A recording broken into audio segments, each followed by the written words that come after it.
tutti, buonasera a tutti, ciao a tutti. E il tema di questa sera è il risveglio della Kundalini. Sarà una live breve, eh, perché comunque sono a Torino e stasera ho il seminario, quindi chi fosse interessato a partecipare al seminario può venire questa sera a Torino.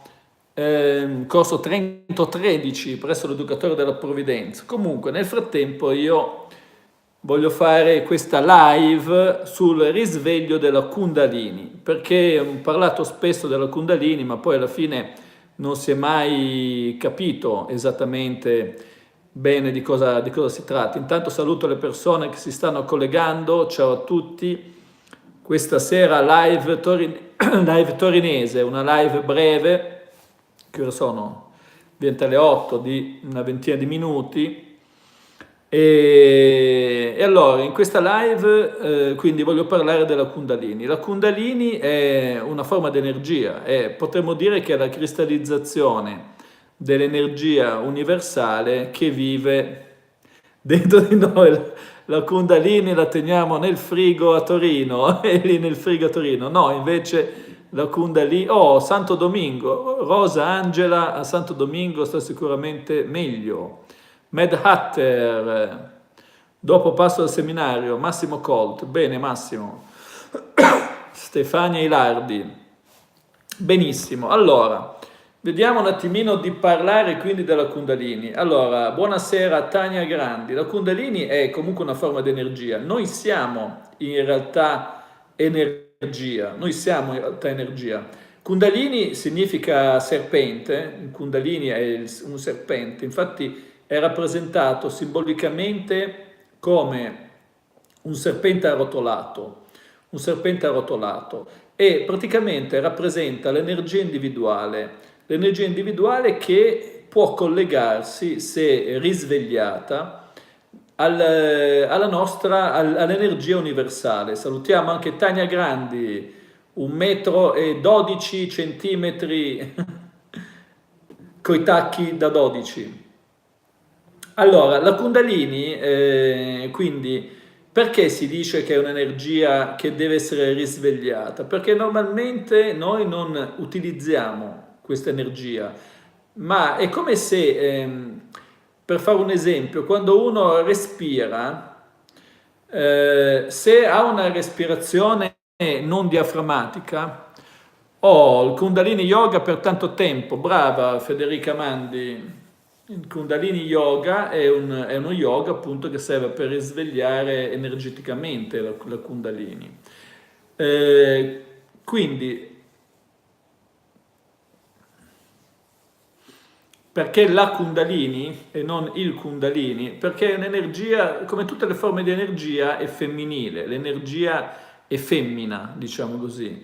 No, esiste anche l'energia maschile, ma in realtà la Kundalini è una sintesi dell'energia maschile e dell'energia femminile, è una forma di energia universale che vive dentro di noi.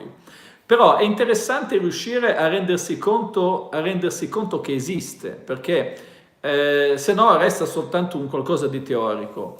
Praticando diciamo lo yoga, praticando il Kundalini Yoga, il Tantra Yoga, si dovrebbe iniziare a percepire questa forma di energia, E facevo l'esempio con la respirazione, c'è la stessa differenza, diciamo, come quando una persona respira, ad esempio, senza utilizzare il diaframma, respira soltanto nella parte, l'energia maschile e tutte le energie di avversione si dicono che sono energie maschili, mentre le energie di attrazione sono energie femminili, le energie che respingono sono energie maschili, le energie che attraggono sono energie femminili. Quindi la Kundalini rappresenta, diciamo, una forma di energia, ma in realtà questa forma di energia che noi abbiamo dentro dobbiamo portarla al risveglio. Il risveglio cosa vuol dire? Dobbiamo rendercene conto, dobbiamo prendere confidenza con questa forma di energia. Ripeto, ci sono dei metodi fisici che sono legati ad esempio allo yoga, ad esempio alla respirazione, perché quando noi respiriamo, l'esempio che facevo prima, quando noi respiriamo, se respiriamo con una respirazione alta, non utilizziamo tutta l'energia respiratoria. Per andare ad esempio a stimolare la Kundalini attraverso il respiro, teniamo presente che la Kundalini simbolicamente è rappresentata come un serpente arrotolato in quello che viene chiamato chakra segreto. E il chakra segreto, perché si chiama chakra segreto? O in sanscrito viene chiamato Muladhara chakra. Perché? Sì, poi ci sono i mantra, ci sono i mantra, i mudra, ci sono diverse tecniche, diciamo, per stimolare la Kundalini. Diciamo, siccome la Kundalini è un'energia che tutti noi abbiamo comunque, perché fa parte dell'energia individuale, cioè se siamo vivi è perché abbiamo una forma di energia che ci sostiene in vita, no? Quindi questa energia viene rappresentata come simbolicamente arrotolata. Saluto anche Isabelle Legrand, come simbolicamente arrotolata nel chakra segreto, e che sarebbe il chakra del coccige, il chakra alla base della colonna vertebrale dove è situato l'osso sacro.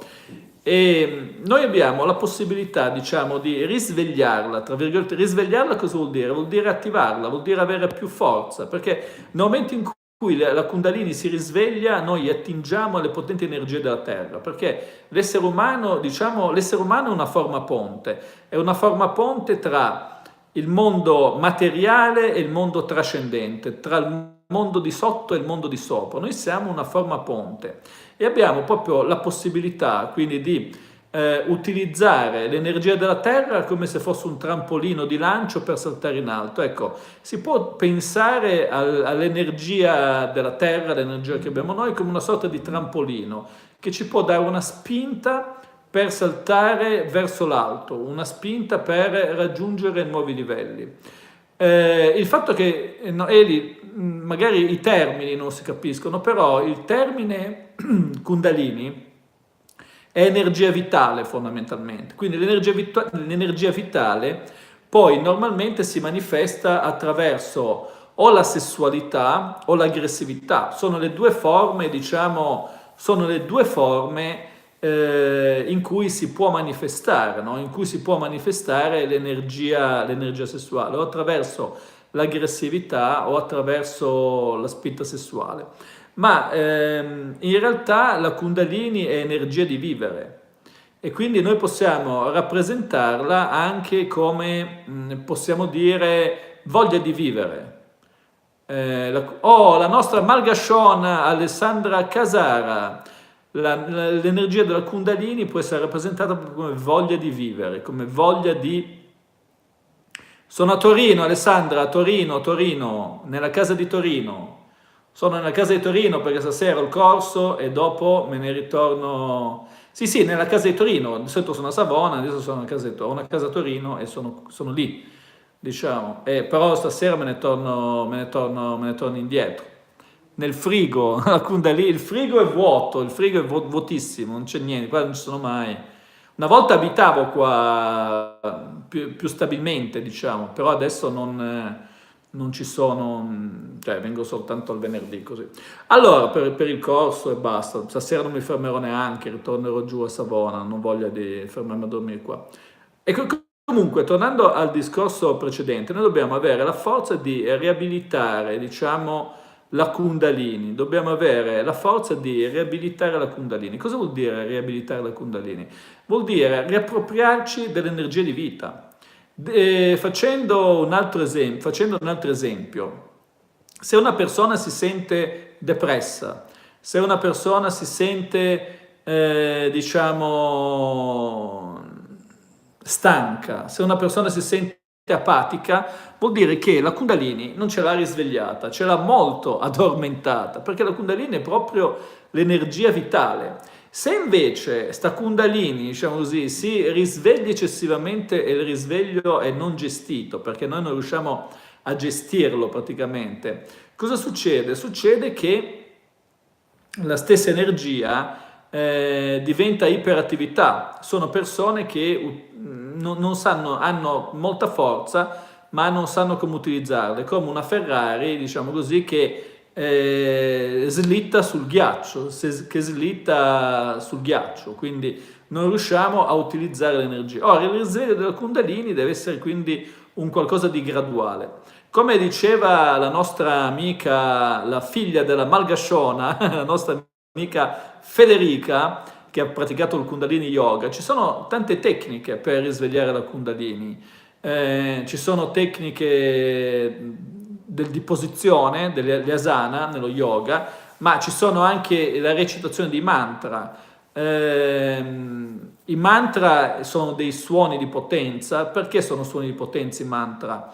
Sono suoni di potenza perché sono stati recitati da tanto tempo. Sono, potremmo dire, delle forme pensiero, fondamentalmente i mantra. Quando uno recita il mantra Om, non è che il mantra Om sia un qualcosa di magico in sé, ma ciò che rappresenta, e tutte le persone che l'hanno recitato servono a energizzarlo. È come una preghiera, ma il mantra è diverso da una preghiera, perché non chiedi nulla, in realtà è una parola di potenza che attira delle energie. Per risvegliare la Kundalini nel buddismo tibetano, ad esempio, i mantra che si recitano sono Om Ahum Tram Ri, sono i mantra che si utilizzano per il risveglio della Kundalini. Ma al di là di questo, anche sotto la doccia, Black Diamond De Vries, ma che nome è Black Diamond? Hai un nome diverso? I mantra sono vibrazioni. I mantra, certo, ogni suono è una vibrazione. Se io dico la parola, qualunque parola che io dico è una vibrazione, perché è una frequenza, è come dire, un suono è una vibrazione nell'aria. Infatti, se non avessimo l'aria, il mezzo dove si trasferisce l'onda sonora, si chiama onda sonora per quello, non avremo nessun suono. Sotto vuoto, diciamo così, non possiamo emettere nessun suono, quindi il mantra è una vibrazione da quel punto di vista lì, ma soprattutto è una vibrazione energetica, perché è una forma di egregora. Il mantra è una forma di egregora che va a canalizzare, diciamo, tutte le energie di tutte le persone che hanno recitato questo mantra. Quando una persona recita il mantra Om, ad esempio, o un altro mantra, si connette direttamente, come dire, a tutti quelli che da millenni stanno recitando Tara Mantra, stanno recitando o hanno recitato dei mantra. Ma quindi quindi la Kundalini è un'energia universale che una volta risvegliata, diciamo, ci collega all'universo fondamentalmente, perché è l'energia universale che risiede dentro di noi, rappresentata simbolicamente come un serpente arrotolato nel nostro osso sacro. Quando si risveglia, tra virgolette, il serpente sale verso l'alto lungo la colonna vertebrale e va a come dire, energizzare, se vogliamo, tutti i chakra. I chakra sono queste ruote di collegamento, diciamo, energetico, no? Quindi il chakra è la differenziazione dell'energia. Come dire, l'energia universale è neutra, tra virgolette, passando attraverso i chakra viene colorata. Infatti i chakra sono abbinati anche a un colore. No, io penso che siano tutte pratiche utili, il Reiki, l'energia universale, lo yoga, il Kundalini Yoga, il Raja Yoga, tutte le forme che utilizzano le energie sono utili, ma soprattutto è la consapevolezza, no? Cioè, nel senso, se noi diventiamo veramente consapevoli dell'utilizzo di queste energie, altrimenti spesso facciamo delle cose ma non sappiamo perché le facciamo e non sappiamo come le facciamo. Quindi sicuramente sono dei percorsi positivi che dobbiamo imparare a gestire. Quindi quello che stavo dicendo, se noi impariamo intanto a renderci conto che questa energia esiste, perché spesso noi non ci rendiamo conto dell'energia che esiste o che non esiste, ma ce ne possiamo rendere conto al negativo. Come facciamo a renderci conto che l'energia esiste? Quando siamo stanchi, quando siamo demotivati, quando siamo, come dire, senza forze, questo è un segnale che ci dice che l'energia esiste, perché basta che in quelle condizioni lì, basta che ci ricordiamo di quando invece avevamo l'energia, di quando avevamo forza, di quando avevamo motivazione, ecco che subito possiamo renderci conto che l'energia esiste. Quindi dentro di noi esistono queste forme di energia e noi dobbiamo imparare a utilizzare, risvegliare. Ecco, però Elie Venceslao, non si tratta di credere o di non credere, ecco, perché credere non è una religione, non è un qualcosa che uno deve credere o non deve credere, non c'entra niente credere o non credere.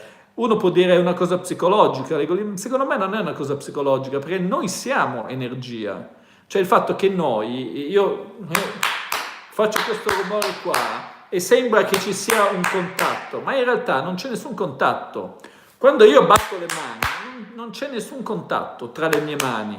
Io sento una sensazione, ma la sensazione se la crea il cervello. In realtà sono i campi elettromagnetici della mia mano sinistra che si scontrano con i campi elettromagnetici, con gli elettroni superficiali, con il campo elettromagnetico generato dall'elettrone superficiale, e quindi non c'è nessun contatto, non esiste nessun contatto. Beh, non capisci nulla, è il modo, inizia a sentire, è ovvio, se uno non ha nessuna conoscenza di base può non capire nulla, però in realtà le cose stanno in questo modo.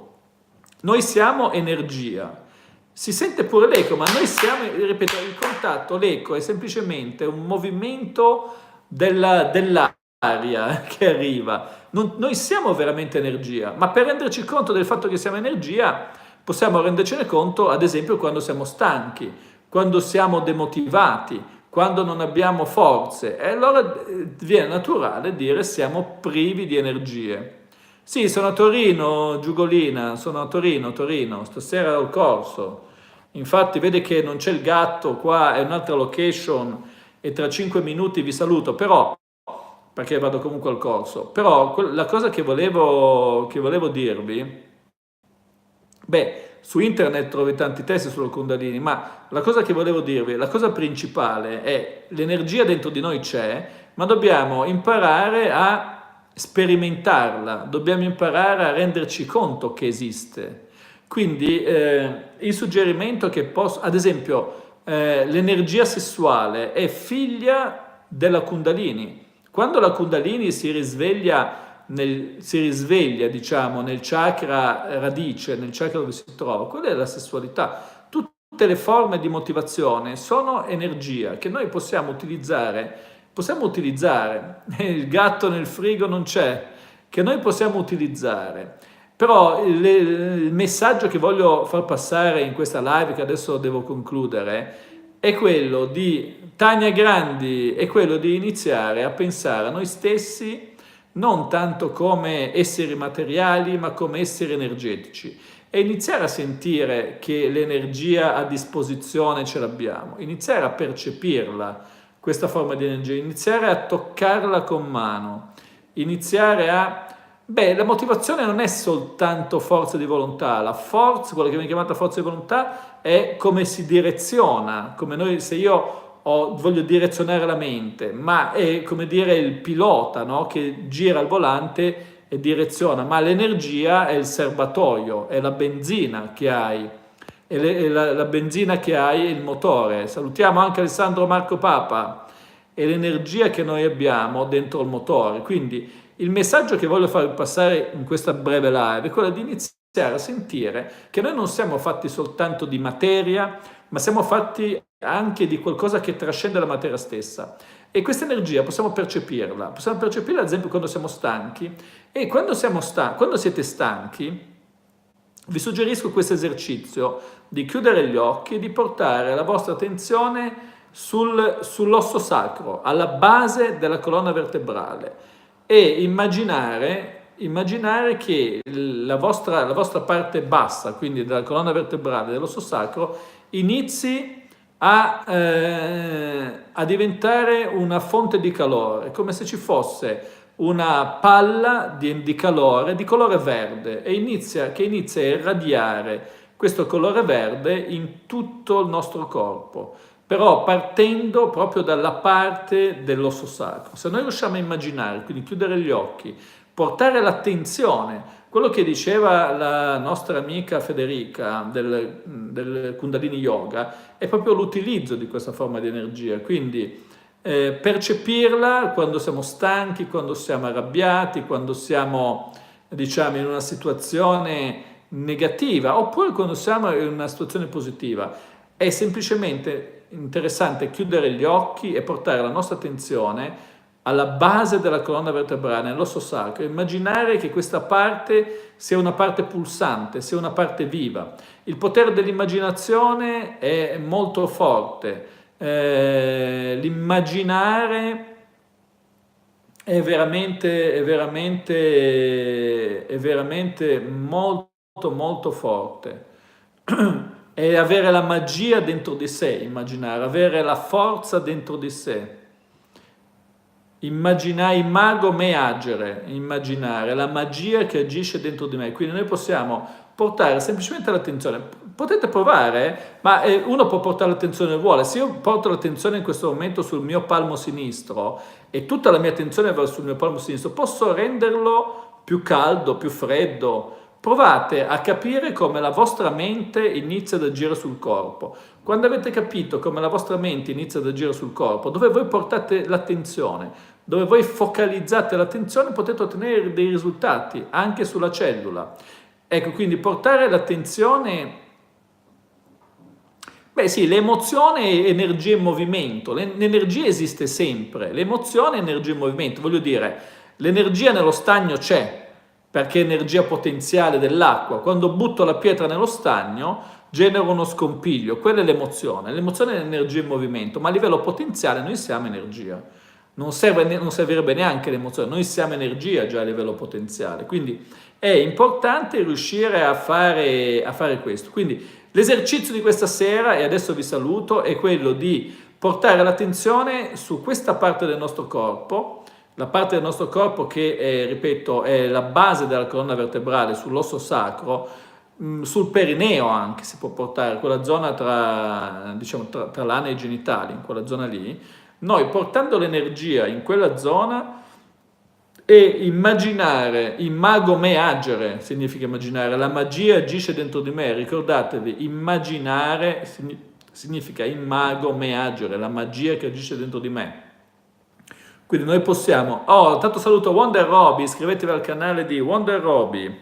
Quindi noi abbiamo questa grande possibilità di, portando la nostra attenzione mentale, semplicemente portando l'attenzione mentale,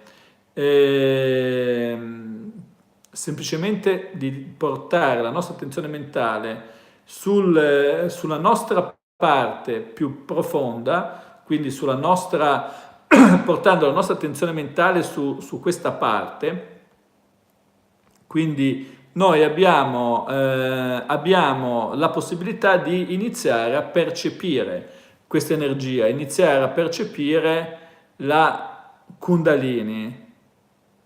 Con chi ce l'ha Silvia Sicili? Con chi ce l'hai Silvia Sicili? Chi è che dice di stare zitta? Non ho capito con chi ce l'hai Silvia Sicili. Con chi ce l'ha? Boh, vabbè. Comunque, quindi questa è la cosa principale che dobbiamo imparare a fare fondamentalmente per iniziare a percepire che esiste una forma di energia, che noi siamo energia. Ecco, già fare questa scoperta, già iniziare a fare questa scoperta è molto importante, è fondamentale, perché se riusciamo a capire veramente che Johnny Roy, come sta la mamma Daniele? Noi mandiamo adesso l'energia alla mamma, non ho la campana qua, ma mandiamo l'energia ad Anna Rita, la mamma di Daniele, mandiamo l'energia alla mamma di Daniele. Quindi ci sono poi diversi metodi, no? Ma la cosa importante è quella di iniziare a portare l'attenzione sulle parti del corpo che vogliamo risvegliare, portare la nostra attenzione sulle parti del corpo che vogliamo risvegliare. In questo caso portare l'attenzione sull'osso sacro, e iniziare a percepire il calore, a percepire le energie che si muovono. Se già riusciamo a fare questo, abbiamo già fatto parecchio, perché poi tutto avviene molto rapidamente. Diciamo che è come una macchina che quando si mette in moto poi dopo va da sola. L'importante è farla partire. Una volta che riusciamo a farla partire, poi automaticamente si muoverà, automaticamente otterremo dei risultati. Bene, questo quindi l'esercizio è un esercizio semplice. Quando vi sentite stanchi, quando vi sentite demotivati, quando sentite che avete meno energia del solito, iniziate a portare l'energia su di voi. E adesso io questa energia la porto su di me e in 5 secondi la mando ad Anna Rita. Voglio quindi dedicare questa energia ad Anna Rita, che è la mamma di Daniele, e quindi voglio condividere con lei la mia energia per far sì che Anna Rita possa avere una ripresa rapida e completa. Quindi faccio tanti auguri veramente di cuore ad Anna Rita e le do un po' della mia energia, perché l'energia è una cosa che noi siamo energia e praticamente non abbiamo, come dire, non ci appartiene, l'energia appartiene a tutti, quindi la mia energia è l'energia di tutti, quindi io la condivido volentieri con Anna Rita, in modo tale da darle un pochettino di forza in più, perché ripeto, l'energia, non siamo proprietari dell'energia, l'energia fa parte dell'universo, l'energia fa parte di tutti noi, l'energia fa parte di tutti noi e quindi possiamo veramente donarla tranquillamente a tutte le persone. Anzi, più la doniamo, più ci ricarichiamo. Questo lo diceva anche San Francesco. E non è che lo dice, San Francesco diceva è dando che si riceve, ma il dare non è soltanto un dare materiale, io ti do questa cosa, il dare è un dare a livello di energia, più diamo più riceviamo, quindi le persone che cercano di isolarsi, che cercano di chiudersi, che cercano di restare chiusi in se stessi, ottengono poco, proprio per legge d'attrazione, perché non sanno dare. In alcune culture, nei momenti di crisi, nei momenti diciamo, in cui di carestia, tra virgolette, si facevano più donazioni, si dava di più, perché è soltanto dando che si può ricevere. E se uno vuole solo ricevere e non dà, non riceverà parzialmente, perché come dire, è come se avesse un canale chiuso, insomma, è come se avesse un canale completamente chiuso. Quindi questo è importante, insomma, questo è importante per riuscire a sintonizzarsi e dare a chi ha più bisogno. In questo momento io mi sento di dare l'energia ad Anna Rita, che è la mamma di Daniele. L'osso sacro, perché l'osso sacro, leggevo, è un punto chakra fondamentale. L'osso sacro è un punto chakra fondamentale ed è il chakra che ci collega all'energia della terra, alle energie vitali, alle energie più potenti. Beh, persone che prendono sempre e non danno, diciamo così, ci sono persone che prendono sempre ma non sapranno godersi quello che prendono, anche perché a livello karmico, perché proprio sull'osso sacro? Perché è la zona, l'osso sacro ovviamente è una parte fisica, ma in quella zona lì a livello fisico è situato il primo chakra, perché è la zona, diciamo, che comunque rimanda tutte le energie. I chakra, diciamo, sono collegati. I chakra sono collegati alle ghiandole, no? Al sistema linfatico dell'essere umano, il sistema ghiandolare, la produzione di ormoni. Il primo chakra è legato proprio alle energie vitali, l'energia sessuale, l'aggressività, le energie vitali dell'essere umano. Va bene, comunque, un saluto a tutti e un saluto in particolare l'energia ti serve per mandare, basta non dargliela, cioè l'energia devi farla andare su persone che se la meritano, questa è la cosa fondamentale. Comunque un saluto a tutti, io devo salutarvi perché il tempo passa e vado a fare il seminario, quindi un saluto a tutti. Ciao, un saluto a tutti, sto bene, Wonder Roby, io sto bene, spero che tu stia bene anche tu, iscrivetevi al canale di Wonder Roby, io me ne vado a fare il seminario e un saluto a tutti, ci vediamo dopo. Ciao a tutti, cioè ci vediamo dopo, ci vediamo domani. Ciao a tutti, a dopo, a domani. È possibile donare senza interagire? No, non è possibile donare senza interagire. A livello mentale bisogna sempre interagire.